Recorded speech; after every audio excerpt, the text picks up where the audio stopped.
But I also think there are Americans who are engaged in this kind of propaganda.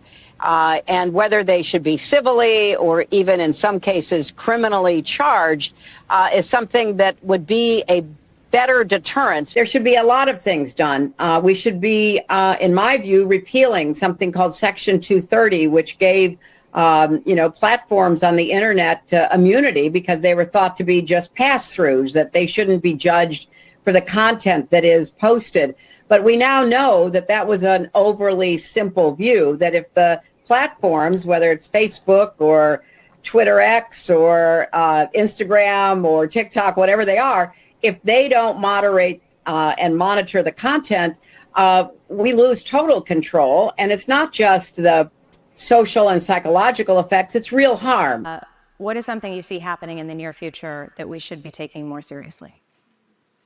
Well, I do think that the press needs a consistent the press that's not supporting Trump blatantly, very persistently, the press that's trying to be the press, be objective, be, reporting the facts. The press needs a consistent narrative about the danger that Trump poses. All right, guys, so we got to talk about Hillary Clinton, who has been making her rounds throughout the liberal media calling for censorship because these people believe that censorship is the key to them maintaining their power and control.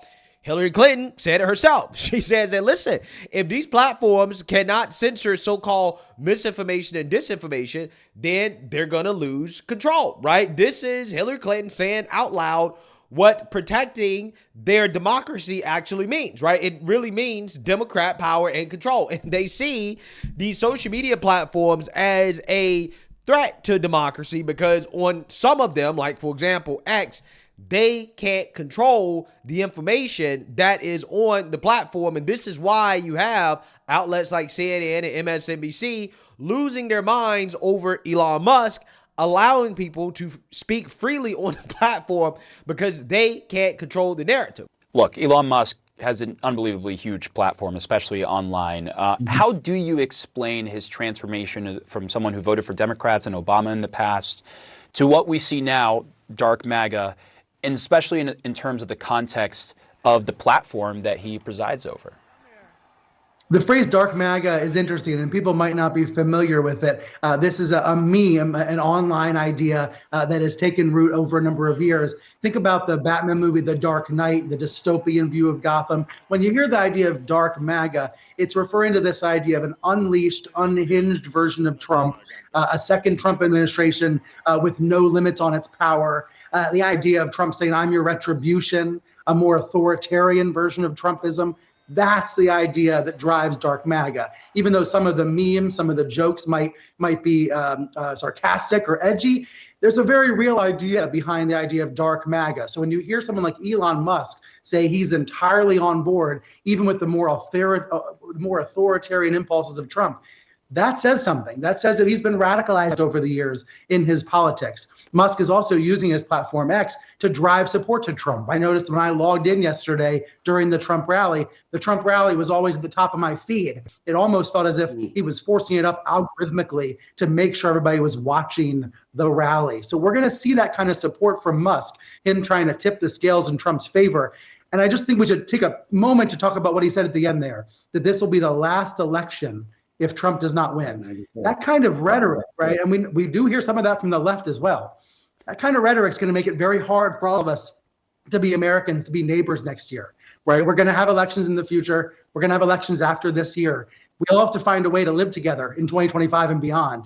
But the rhetoric from someone like Musk saying this will be the last election, it's going to have dangerous consequences, I fear. And I will say that Elon Musk is perhaps the world's leading spreader of disinformation, including outright lies about hurricane relief, about illegal immigrants.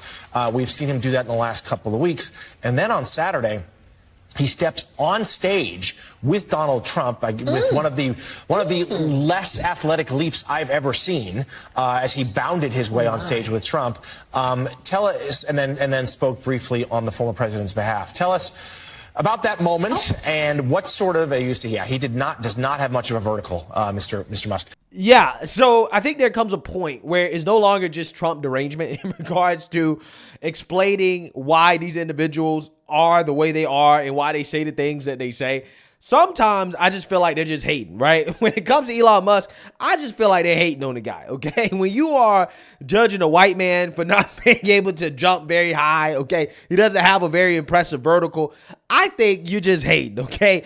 I do not feel as if Elon Musk in his vertical is really something that MSNBC should be commenting on, right? But this is what they're commenting on as a so-called news organization because they've gotten to their territory of just hating on the man, right? They just hating on Trump, they hating on Elon Musk, and they try to disguise it as if they are so concerned about so-called disinformation and misinformation, right? As if the liberal media, they're the arbiters of truth and facts, when that's just certainly not the case because they don't seem to be all that concerned about people like Hillary Clinton, Democrats coming on their platforms and spewing disinformation and getting their facts wrong on their platforms, right? They don't have anything to say about that. But hey, on CNN, Mr. Elie Honig, the senior legal analyst at the network, he actually does have something to say about Hillary Clinton getting her facts wrong in her defense of Jack Smith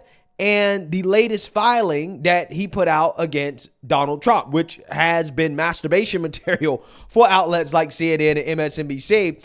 And Hillary Clinton, of course, is defending this, but she was the same woman that was raging against James Comey for going after her right before the 2016 election, right? When James Comey was going after Hillary, she said, oh, no, that's wrong. The DOJ should not be doing stuff like this right before the election. Now, all of a sudden, they're doing this to Trump. Oh, well, it's right, right? This is okay. This is good.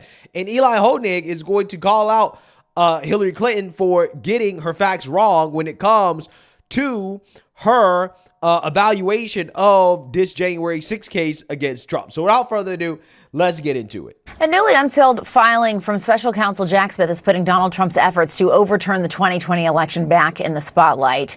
The 165-page filing lays out the bulk of evidence in the government's case against the former president. But our next guest, CNN legal analyst Elie Honig, is calling the move, quote, a cheap shot in a new piece accusing Smith of, quote, bending ordinary procedure in this new filing. And Elie Honig is joining us now. Of course, he's also a former U.S. Assistant Attorney for the Southern District of New York. Elie, great to have you here. I want you to talk more about your criticism because it seems to be really centered around the timing of this move. Of course, we're just 1 month out from the election. Yeah, Jessica. So my criticism here is that what Jack Smith and the judge did is they reversed the ordinary process. The way it works under the rules of procedure, I handled thousands of cases every time, is the defendant, in this case, Donald Trump, files his motion first, and then the prosecution responds depending on whatever that motion is. What Jack Smith did is he said to Judge Chutkan, well, I need to go first here, and I need to file a 4 times over-length brief. Judge Chutkan actually acknowledged that Jack Smith's request is, quote, procedurally irregular, and then she let him do it anyway. And because of that flipping the ordinary procedure on its head, that's what enabled Jack Smith to put this brief in October, shortly before the election. So I think there's a big problem with that. I think it runs counter certainly to the spirit and I believe to the letter of DOJ policy that you try to avoid doing anything that could impact an election too close to an election. And you've even compared this to James Comey reopening the email investigation into Secretary of State Hillary Clinton just days before the 2016 election. Clinton's actually responded to that idea, and I want to listen to what she had to say. I think the situation is completely different, and this is in the context of an ongoing criminal procedure that the special counsel has brought against Donald Trump many months before the run-up to the election. It was, frankly, motivated by the orders of the judge in this trial, who has, it appears to me, been extremely favorable toward Trump. So I think that there's nothing out of the ordinary. What do you think about that, Elie? Yeah, Jessica, well, all respect to Secretary Clinton. She's the one who suffered the consequences for James Comey's, I believe, outrageous conduct in 2016. DOJ found later that it was outrageous. The problem, though, with Secretary Clinton's analysis of the Jack Smith case is respectfully, she's got her facts wrong. First of all, she's confusing the judges here. I think she's thinking of Judge Cannon, who, yes, has ruled almost entirely for Donald Trump, but that's the judge in the other case. The judge here is Judge Chutkan. I get it, similar names. Judge Chutkan has ruled almost entirely against Donald Trump. More to the point, the last thing we just heard Secretary Clinton say was, quote, there is nothing out of the ordinary. But as I described before, the way they flipped this procedure is the opposite of the ordinary. They reversed the actual way that motions are done. You can talk to 100 former federal prosecutors who've collectively handled 100,000 cases. They will all tell you they never filed their motions first. And I think it begs the question, what was the rush here? Why did Jack Smith have to ask for this, to quote Judge Chutkan, procedurally irregular approach? So I respectfully disagree with the secretary there. Yeah, so what Elie Honig is doing is that he's doubling and tripling down on going after all these people in the media, right? His fellow colleagues in the liberal media that are basically pretending as if what Jack Smith is doing is normal, right? That this is something that usually happens before an election when it doesn't happen and it's something that's not supposed to happen, right? Now, he is one of the few legal analysts in the liberal media that actually has some integrity. So he's basically calling out Hillary Clinton for getting her facts wrong, which by Hillary Clinton's own arguments means that she should be banned from social media, right? I mean, she should have been banned a long time ago for continuing to claim that the 2016 election was stolen from her by Vladimir Putin and Trump, right? She should have been banned for that, right? But again, recently she's went on the airwaves of MSDNC and claim that, you know, hey, social media needs to be moderated, right? Disinformation needs to be censored. But yet she's spewing disinformation on these platforms when she can't even get the basic facts about the case against Trump correct, right? She doesn't even understand that Judge Chutkan, which is the judge in the Jack Smith case against Trump when it comes to the January 6th case, yeah, she doesn't even understand that that woman is extremely pro Jack Smith, right? I mean, she's a part of the rigging of that case against Trump, right? This is why the Supreme Court had to step in, because that judge, along with Jack Smith, are clearly colluding to try to take down Trump, right? So this is why the Supreme Court had to step in and, you know, basically slow the roll on this case, because everybody can see what's happening, right? That this is politically motivated, that they're trying to affect the outcome of the election. They're trying to interfere with the election right before the election. And Elie Honig is one of the only people in the liberal media that has enough cojones to call a spade, right? To call it for what it is, okay? To say, hey, there's nothing ordinary about this. There's nothing normal about this. Clearly, Jack Smith is simply trying to litigate this case in the court of public opinion right before the election because he doesn't want Trump to win, because he knows that if Trump wins, then this case is going away. Okay, so basically he is calling out Hillary Clinton and others as well too, who continue to try to pretend like there's no funny business going on here when clearly there is funny business going on here. And the hypocrisy is that these are the same people who are boohoo whining and crying about what James Comey did to Hillary Clinton, basically saying that he stole the election from Hillary. But now all of a sudden they're on board with what Jack Smith is doing to Trump. Again, it shows you how a lot of these people, they're not standing on any type of principle or anything like that. They simply are just trying to get Trump. That's it. That's all they care about, right? They will bend any rule, okay? They will do anything they can in order to stop Trump, right? While they pretend as if they stand on some type of moral high ground above everybody else, when the reality is they don't, right? They really don't.